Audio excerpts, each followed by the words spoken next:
Futera presents Soccer Cards and Chill. Hello there, welcome back to Soccer Cards and Chill. I almost said Soccer Cards United there, which is another podcast that we've been featured on this week. And I'm sure the boys over there will appreciate that I almost introduced their show for them. But this isn't Soccer Cards United, although that's a very good podcast. This is Soccer Cards and Chill. I have with me today Charlie from Cherry. Charlie, nice to see you. How are things your end? Everything okay?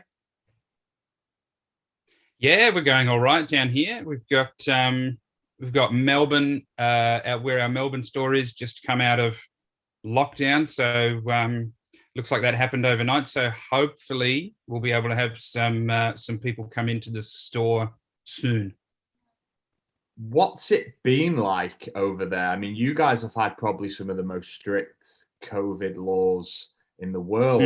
How's it been both personally and also from like a hobby perspective? Yeah, well, personally, I've been fortunate in that I do most of my work remotely for Cherry, so I'm actually in another state, just underneath the mainland of Australia called Tasmania. So I work there, and because of where we are on the island, we've been able to be pretty free of restrictions. But certainly for the team in Melbourne and for the store in Melbourne, it's basically been shut since early 2020. It's pretty much been it's been occasionally opened, for a week or two, and then clamped down again. So for the store experience, it's been basically nothing, which is really tough, obviously, and it's a shame because it was just becoming sort of a bit of a destination, although it is too small for what it needs to be able to do. I think for collectors, people were making the trip from out of town or from the next state to come and visit the store, and then the virus hit, and that wasn't able to happen anymore. Fortunately for us, a lot of our collectors have moved online. I mean, they were already pretty savvy online purchasers, and we've been able to move most of the collectors who we're in contact with. People who buy from us have just moved over to the website. Obviously, Blake, our main breaker, has done an amazing job of managing to satisfy all the demands for the amount of breaks that collectors have wanted. We put on a new lunchtime show that goes for an hour and a half, as well as an evening show, pretty much 5 days a week. So that's really ramped up, which has been a big job for Blake to take care of. So he's done an amazing job. Yeah, so obviously there was the cliche when we were in the midst of the lockdowns, that kind of like it was fueling the hobby. But yours has gone on for so much longer. I imagine people are pretty fatigued by it now. What impact has that had on the hobby, do you think, over there? It was definitely a factor of fueling the big uptick that we've seen in the last, since sort of March last year is when it really started to take off, in terms of more traffic to the website, and new people coming to our Facebook group, or new followers for the Instagram page. So it seems to have settled. The last few months seem to have reached a new plateau, if you know what I mean.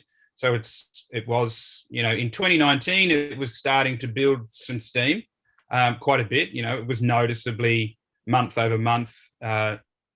During 2019, it would sort of be, okay, March was a new record for traffic, and April was a new record for traffic, and so it was climbing.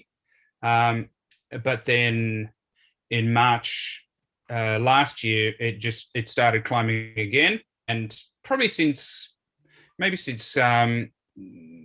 July or August, it's been at this new level, just sort of popping along at this new plateau. So it'll be interesting to see where it goes from here. Is this the new sort of normal volume, or is it going to calm down, or will it take off again? So it's going to be interesting to see. Yeah, I mean, it is going to be interesting to see, kind of what impact this has post lockdowns, because with regards to the physical store, I would think, having gone through this here in the UK, as soon as people can get out and start mixing again, they will. So it may actually be, you may see a boom in store, people just coming in and like they just want to see people, maybe.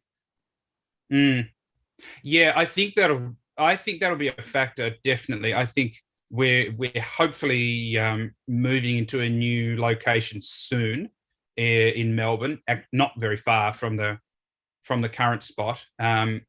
So that will be hopefully before the end of the year, and that will be the aim for that store is really about having a space where people just want to come in, talk about cards, trade with their friends who they've come in with, buy cards, buy singles, buy boxes, buy packs, and just really have that a really sort of old school card store experience. So hopefully that'll be able to happen before the end of the year. Yeah, with a bit of luck. So you know, you've alluded to what Cherry do there. Just give us like a brief overview of the services that you offer within this space. Yeah, so we started as a card website, just buy boxes and packs back in 2009. The business owner Grayson started that as we were both collectors when we were kids. We grew up across the street from each other out in country Tasmania. So we were both collectors in the 90s, and he started getting back into cards around that time, 2009. So there wasn't really anybody selling basketball cards, certainly in Australia. There was a couple of big stores in the website, which everybody will know, like Dave and Adams and Steel City, those guys. But nobody in Australia. So he was buying boxes at retail from the States and shipping them over, and then selling them amongst, some collector friends that he had around Australia. So it really started as that, packs, boxes, that sort of thing. In 2010, he started doing some of his first box breaks. So that's pretty. If he's not one of the first box breakers on YouTube, I'd be surprised, because some of those old videos are very low res. Some of them he even had to.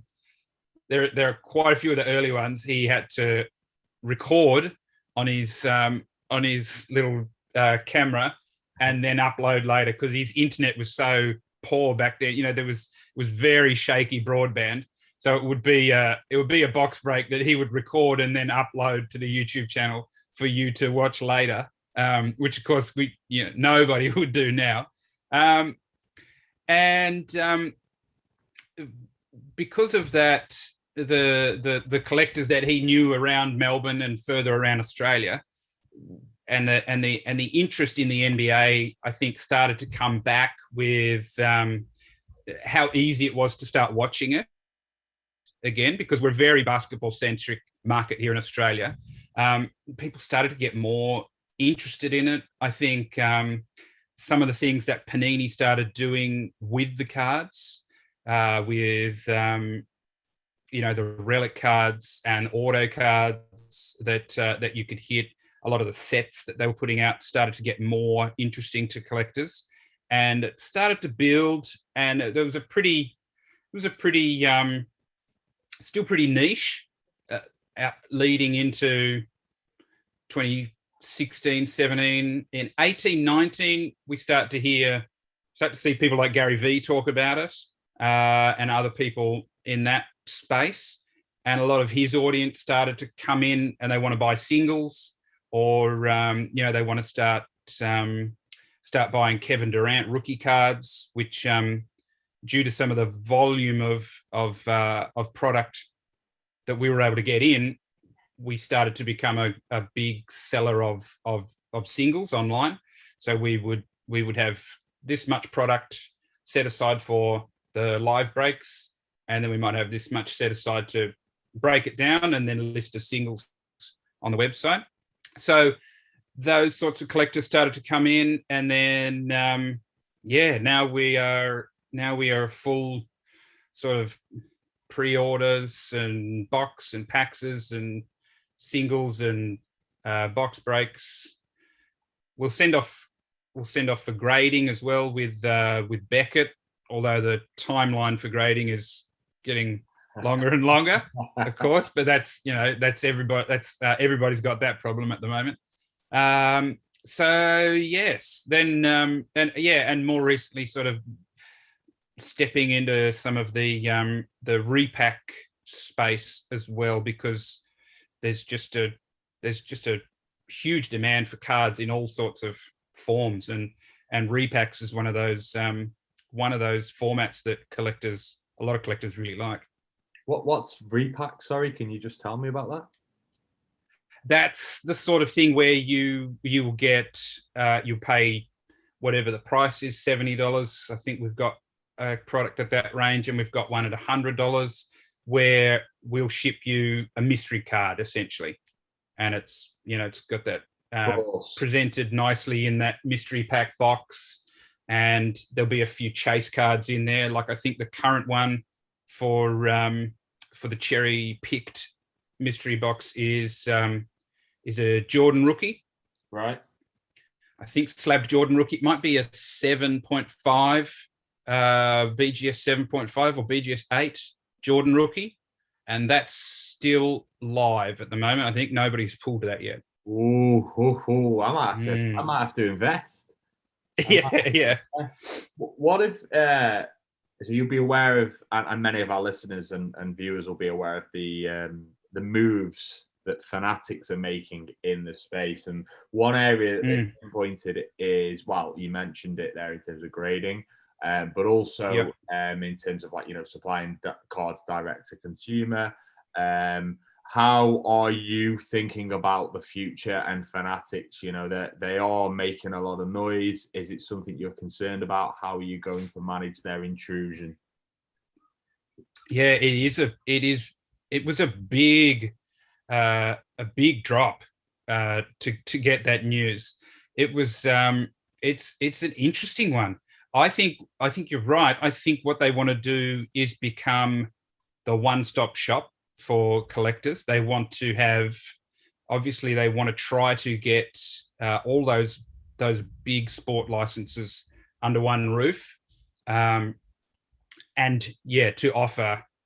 I think what they're going to try and do is, you can buy it from us. We can break it for you if you want, or we'll send it to you. You can slab it with us. I would foresee them having some sort of whether they end up acquiring a current grading company or create their own Fanatics grading. I think there'll be an option like that for collectors as well. What I would imagine they want to do is make the hobby, given the investment they've made, is make it even bigger than it's already become. Whether is it 2 times as big or 3 times as big or more, I don't know. So I think in that respect, that's a fantastic thing.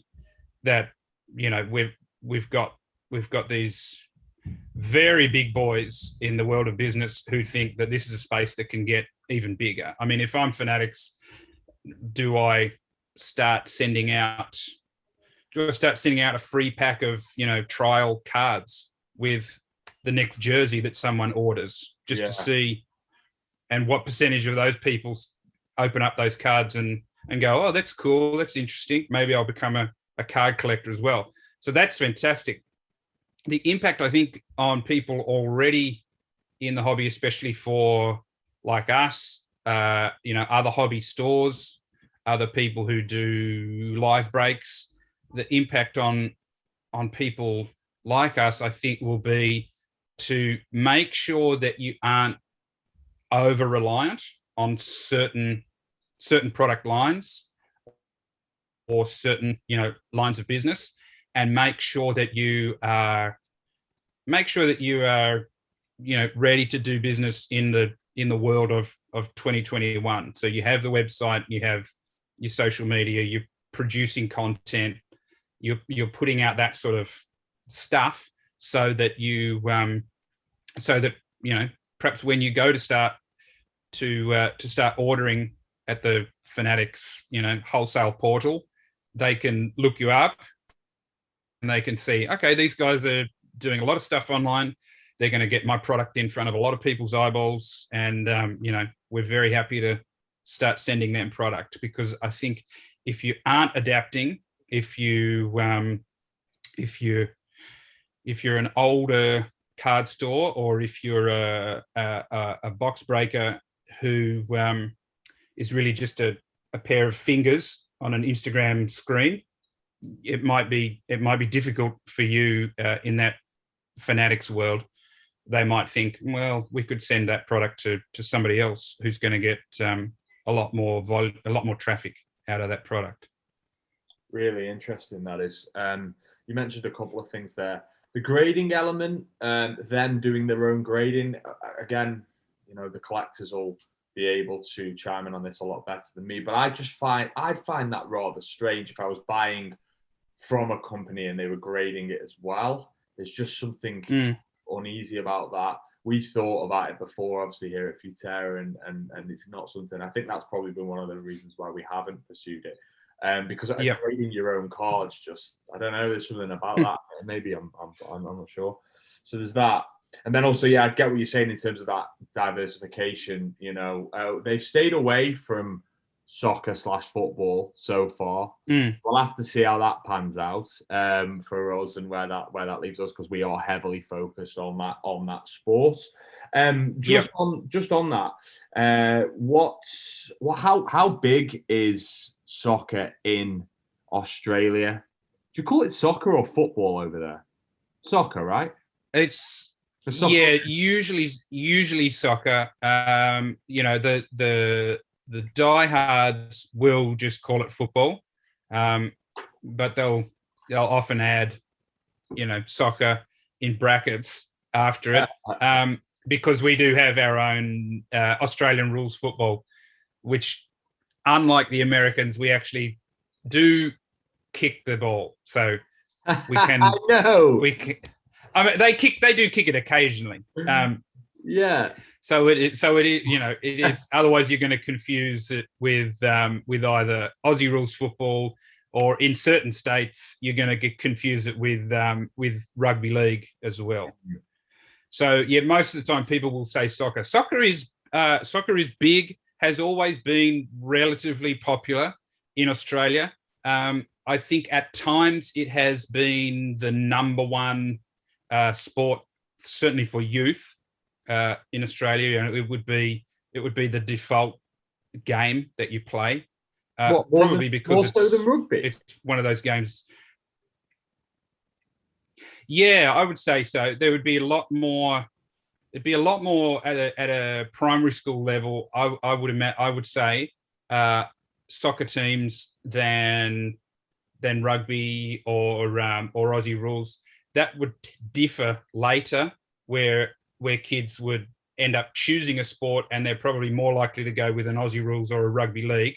But at the little tacker level, then you're going to end up with, my daughter's played on a futsal team, indoor team, and an outdoor field team. She wasn't very good, unfortunately, so that didn't pan out. But She was more interested in what was happening on the sidelines. So yeah, it's extremely popular. I think it's called the A League here in Australia is the top professional league here in Australia. Very popular. There's quite a few imports who come down. There's a couple who follow us on Instagram actually who are often in the breaks and buying singles of their favorites.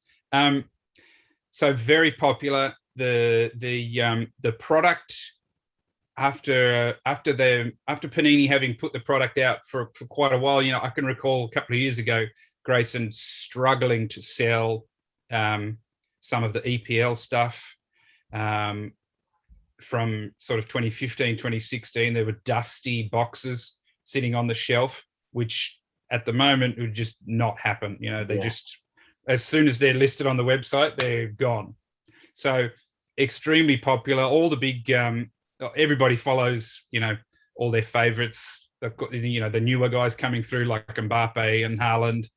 But, people are still excited about pulling Messi cards and Ronaldo cards and, Pele cards, Maradona cards even. So extremely popular and growing is what I would say about soccer and soccer cards. Yeah, it is. It's a very exciting time to be involved still. Everybody I speak to, doesn't matter where you are in the world, talks about the emphasis on soccer cards, even the Americans. So that is great. And in terms of your country, your region, it's an area that we have been quite present in historically. It's an area where we started. Can you tell us a little bit about Futera in Australia? It's huge. Every time the 90s are mentioned, which is that heyday for me, people my age, that sort of 35 to 45 range, that 90s boom of cards, Upper Deck, obviously Shaq, Jordan cards. Yeah. But for that time, it was also a massive time for the National Basketball League here in Australia. It was a real surge in popularity. Obviously, it was sort of the local version of the NBA, and there was some really talented players at the time. Some really popular American imports playing for some of the top teams, and some really great cards from Futera. So every time somebody brings in a collection from that, they want to sell some cards or something like that, they've almost always got a folder of Futera NBL, and it's going to have Andrew Gaze in there, who's a legend. It's going to have Leonard Copeland. It's going to have Vlahov, Shane Heal, all of those guys from that early '90s era of NBL, and probably some cricket cards as well. It's going to have some Shane Warne, Michael Slater, David Boone, all of those guys from that era, as well as all the international guys. Sometimes to see the Tendulkar, Sachin Tendulkar rookie card come in, which is very popular, obviously with so many millions of cricket fans in India. So that impact that Futera had, it was like, it felt at the time like a bit of national pride. Like, oh wow, we make cards too. Far out, that's cool. Like, I better get a pack of NBL, or I better get a pack of cricket. They're just great fun to have. They're great fun to flick through, and it's something that, given the popularity of basketball here in Australia growing again, the National Basketball League again is sort of got a head of steam under it. It's something that would be great to have. NBL cards again would be fantastic. Yeah, something that we thought about. I'm not sure on the status of that one at the moment. Certainly something we thought about. Yeah, you know what? Like, even by the way, are you? I'll I'll hold the thought that I had, because I just wanted to. Have you ever seen any of our surf cards? Yes. Have you? Yeah, I've got some. Oh, you've got some. Yeah. Yeah, I've got a few sets. I snapped up a bunch of them because it's got the Kelly Slater rookie card in it. Kelly Slater's the greatest, considered the Tom Brady or the Michael Jordan of surfing. He's got however many, like, ridiculous amount of world titles, and I think it's 1993 Futera Hot Surf Yeah. is Kelly Slater's first card. So, Right. little tip: you can pick that. You can pick those sets up. I mean, I bought 3 or 4 of those sets, I think, for $30 for the set. And I get a set in, and I look for Kelly. I put his card in a top loader and sort of set it aside. So you could probably still pick them up. You could probably pick boxes up if you want. So there you go. There's a little tip. Kelly Slater rookie card. He's the GOAT of surfing. You can have it. Yeah. You can still find them. I've been recently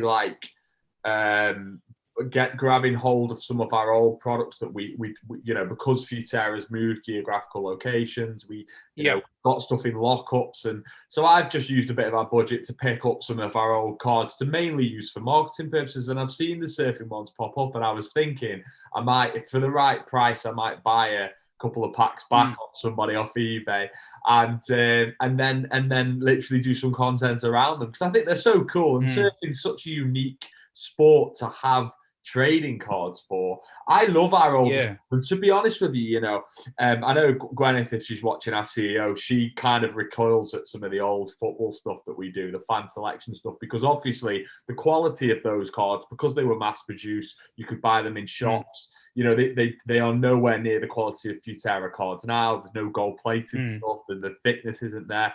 But I think collectors love them, especially that collectors around my age, because they just hold so much nostalgia. I've got packs of, I'm doing an opening on Instagram tomorrow by the time this goes out. Well, I've already done it, where I'm opening up some old Chelsea packs. And I'm so excited because they've got players in it from, that I grew up watching. And my mum's a Chelsea fan. So Dennis Wise, Viali, Zola, really good players, loads of character to that Chelsea team. And I can't wait to open them tomorrow. And I think actually, the quality of those cards is nowhere near what we're putting out at the moment, but people still love them. I'd say 50% of the cards that we get tagged in on our Instagram are actually like fan selection cards. Like, people love them. Right. And it's the same you're talking about over there with the old basketball cards, and then your little love for Kelly Slater. So that's cool, Charlie. That's really cool, mate. It's getting late, so I don't want to keep you for too much longer, and I know you've probably got loads to do, mate. But I just want to talk about a couple of things. Just want to talk about UFC. I was on the Cherry Instagram page in the bath, incidentally, earlier, doing a bit of a pre-podcast research, and I noticed you've got a Conor McGregor card on there, beautiful card. Where do you see UFC and other fighting sports in the trading card ecosphere at the moment? Are you seeing a lot of people after these cards? Yeah, UFC extremely popular. It's interesting because they have had cards for a long while. The license was at Topps previously, and they did an okay job. It was, some of the feedback from a lot of collectors I hear was that the quality was not there was not perhaps as many options as they wanted. There was the entry level option, and there was maybe a mid-tier option, but there wasn't that higher end option, which a lot of collectors are after these days. Panini has picked the license up, I think it was last year, and the popularity around, I think we've had the Prism, we've had Select, and now the Chronicles has come out, and they're as soon as they come out, as soon as they're opened, the price of the boxes is doubling in the secondary market. I think they're just it's extremely popular line. I think the problem that the sport has is the I suppose, the longevity of the stars, and how they managed to navigate that space with their popularity. Like there's not as many people that you can chase. You might have your favorite guy, and he might have only a couple of fights, and he ends up losing a couple of them, and so the popularity struggles to get to the level of like a LeBron or a Zion, or in the soccer, or a Messi, stuff like that. Unless you get into that tier where you've got somebody who becomes infamous, like a Conor McGregor, right, or a great of all time, like a GSP or someone like that, where it's totally it's not even disputed the impact that they've had. So UFC, I think, will continue to be popular because the sport is just so well managed, I think, and well produced that collectors will they'll just want more of those cards. The thing that's missing, that I've been talking about, that I've heard Grayson talk about recently, is a nice boxing set, and I'm not sure how that would be produced, because I mean we've seen some of those Logan Paul, Jake Paul fights with those guys, with so many people watching them. We've just seen the fantastic Fury versus Wilder fight, which a lot of people have said that was just one of the best fights they've seen for a decade.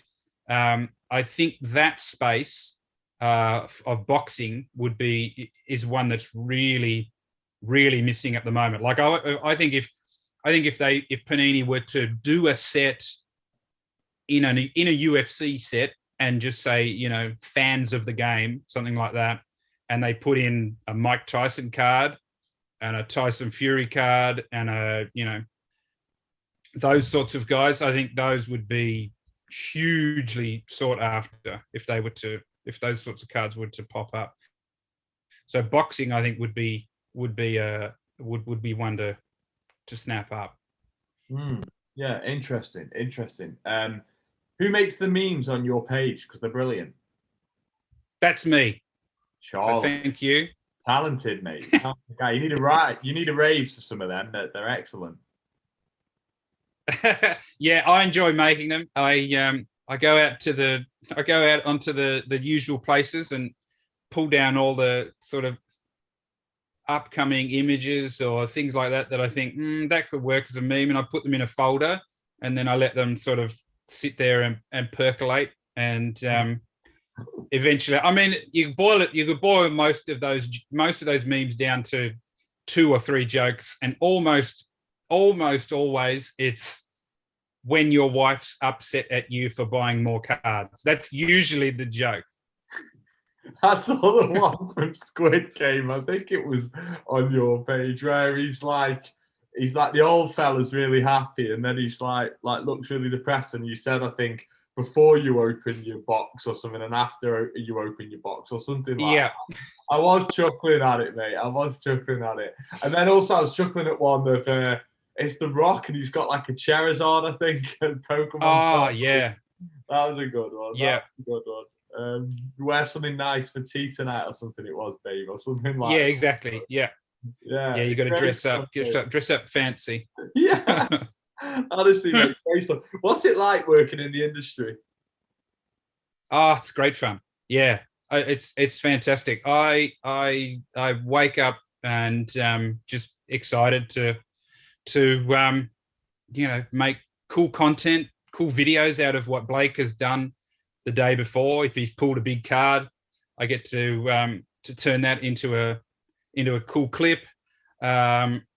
I get to make cool memes like that, and spread our little tentacles out, and hopefully gather some more followers through that. And I get to help do the marketing for our products here, our repacks or boxes or whatever it is, and help foster our little collector community that we have online. I really, really enjoy it every day.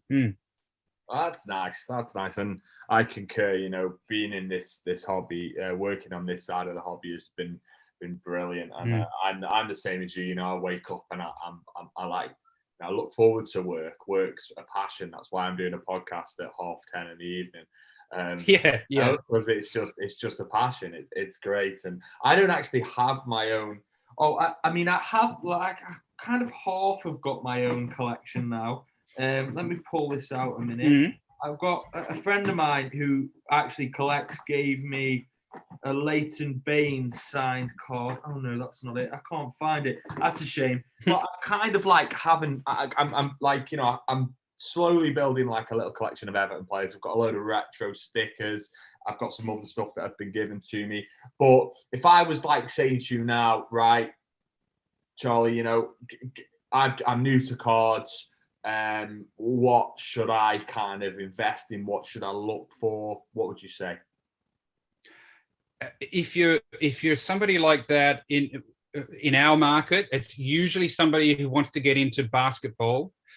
And what we try to say is start with the products that are intended for that entry level. So it's something like a box of or packs of NBA hoops at that level, so that you can decide for yourself without a large commitment of, you know, $500 or $1,000, whether you are into cards yet. So don't overcommit as a beginner collector, because that's something that I've done and I wish I hadn't done.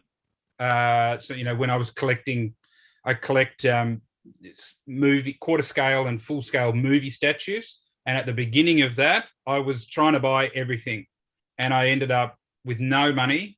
I ended up with statues coming in that I was like, why did I buy this?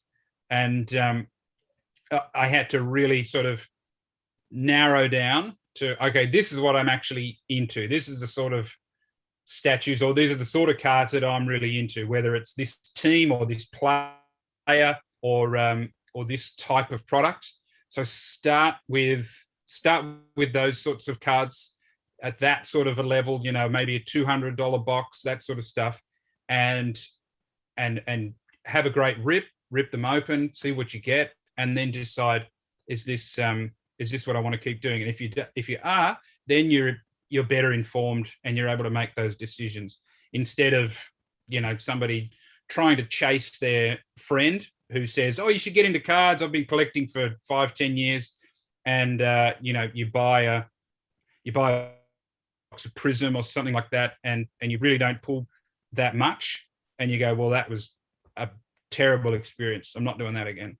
So just start at that entry level and see how you go, is what I usually say. Would you advise those people who are getting into to try and get into box breaks then and try to look that way, or buy, you know, individual cards, hope that the more exposure comes on the hobby and the value of those cards will rise, you know, look for rookies potentially? What would you? Yeah, I'm not a big person on breaks, but people absolutely love them, and there are some great ones that you can get into for, you know, $50, $60, $70. Those sorts of levels is where I'd be trying it out. And yeah, if you've got a favorite player, if you love LeBron, you love Steph Curry, just have a look at what's out there for them already. And, you know, a lot of new collectors have the perception that, oh, you need to buy graded stuff. No, that's not the case. You know, you can buy straight raw cards from your card store, from your friend, from your, you know, from eBay.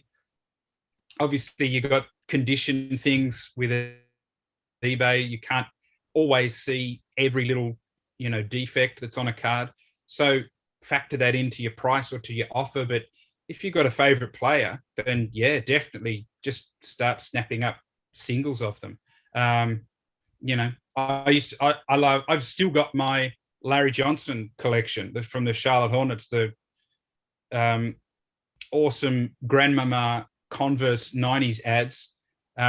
he was my favorite. So I've still got my Larry Johnson collection. They're all still sitting there, and they're still cool. They're still cool cards. Just because they're not graded doesn't mean they're, not fun.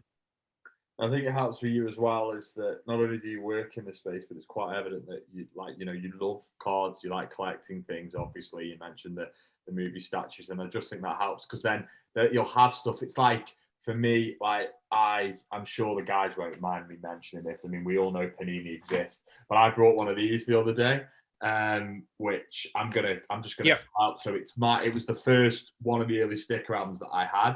Obviously, in the UK, culturally, stickers are a massive thing, and our club's in here, and I'm going to go through and basically hunt for these stickers and try and get hold of a couple and fill this book up. And I do that not because I think that's going to be worth anything, but to me, like it brings back nice memories of when I was a kid, and I think then what's important about that is obviously there's a lot of people who buy to kind of like speculate on cards now. There's a lot of that going on, which is fine.